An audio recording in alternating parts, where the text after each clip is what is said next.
welcome to BFM's 3 p.m. News. I am your presenter, Narissa Bostwick. On the local scene, Sandals St. Vincent and the Grenadines has concluded its pilot internship program in collaboration with the St. Vincent and the Grenadines Community College, SVGCC, marking another milestone in the resort's ongoing commitment to empowering Vincentian youth through hands-on experience in the hospitality sector. 15 students from the SVGCC's Department of Technical and Vocational Education took part in the 4-week program, which ran from May 12th to June 6th. The initiative welcomed participants from a range of hospitality disciplines, including food and beverage management, tourism and travel studies, culinary arts, and hospitality studies. The internship provided real-world exposure to luxury resort operations, with students actively engaged in various departments across the property under the mentorship of seasoned team leaders. Janice Johnson Campbell, Learning and Development Manager at Sandals St. Vincent, who facilitated the program, emphasized its value for both students and the resort. Internships like these are critical for bridging the gap between classroom theory and industry practice, explained Johnson Campbell, who added that in addition to helping students refine their skills, it's also about nurturing a new generation of hospitality professionals. Participants in the Center for Enterprise Development, Inc., CED's Technical Assistance for Men's Employment and Entrepreneurship themed project have been assured that upon their graduation from the program, the next import for their business will be covered by the government of St. Vincent and the Grenadines. This assurance was given by Minister of Finance, Economic Planning and Information Technology, Honorable Camilo Gonzalez. He was at the time speaking during the opening ceremony of the Men's Empowerment Business Symposium held this morning at the Kingstown Baptist Church. Minister Gonzalez said that once entrepreneurs make formal communication to the government, that concession will be granted. We hear more from the Finance Minister.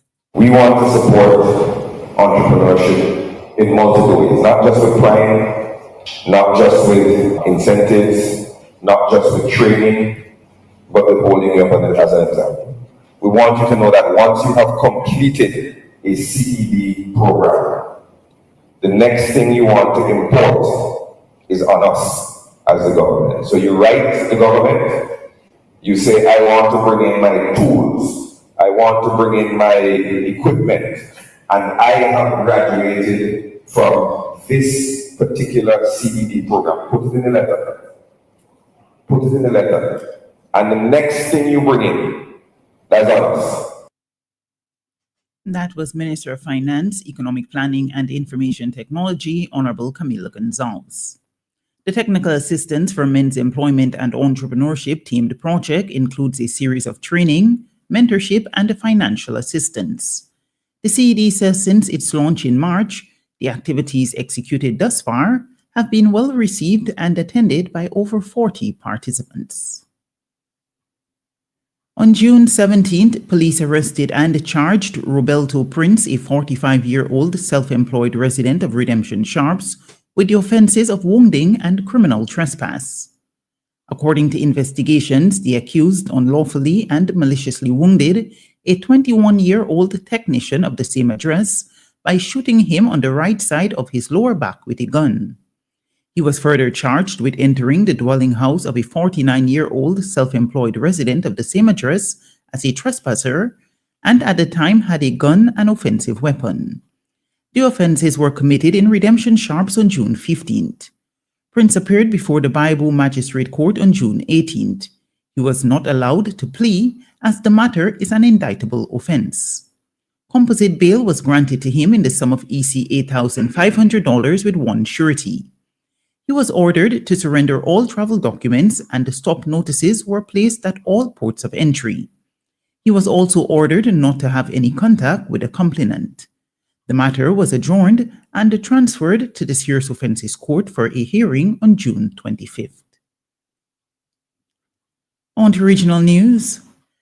Minister of Homeland Security Roger Alexander has emphasized that while the procurement of body cameras for police officers in Trinidad and Tobago is important, the first priority should be equipping them with bulletproof vests.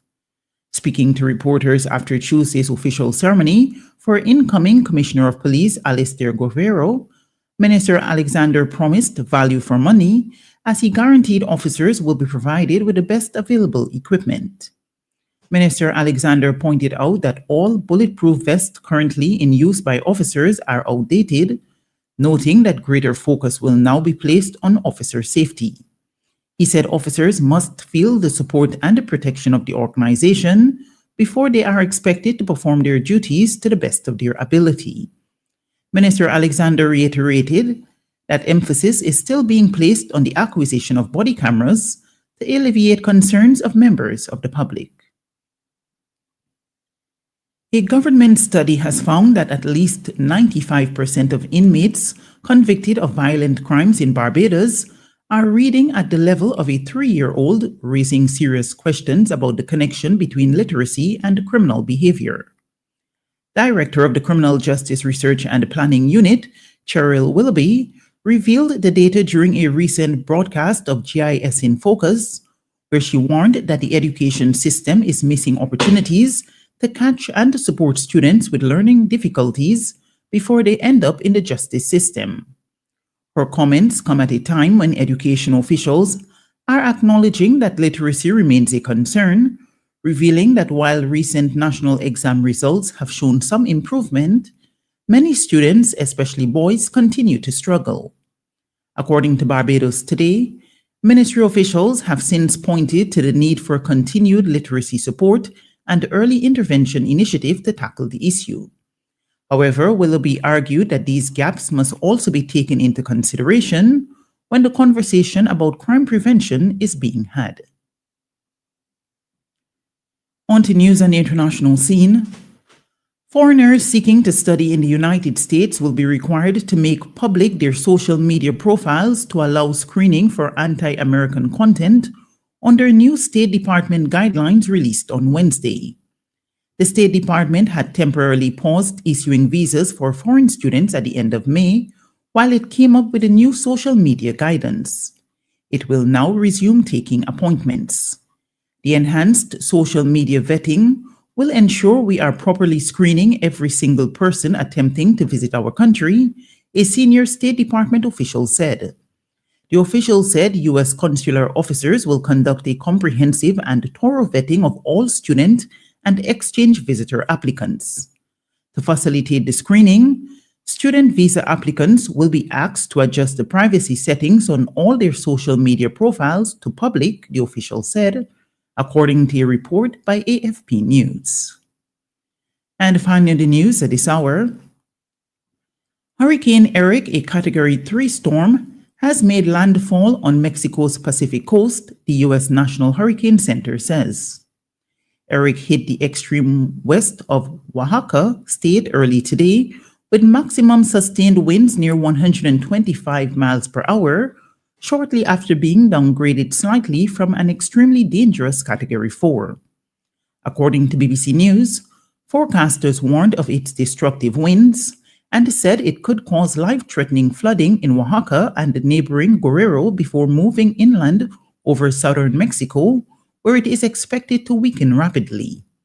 Mexico's president told people in the storm's path to stay tuned to official communications, to stay indoors and not go out.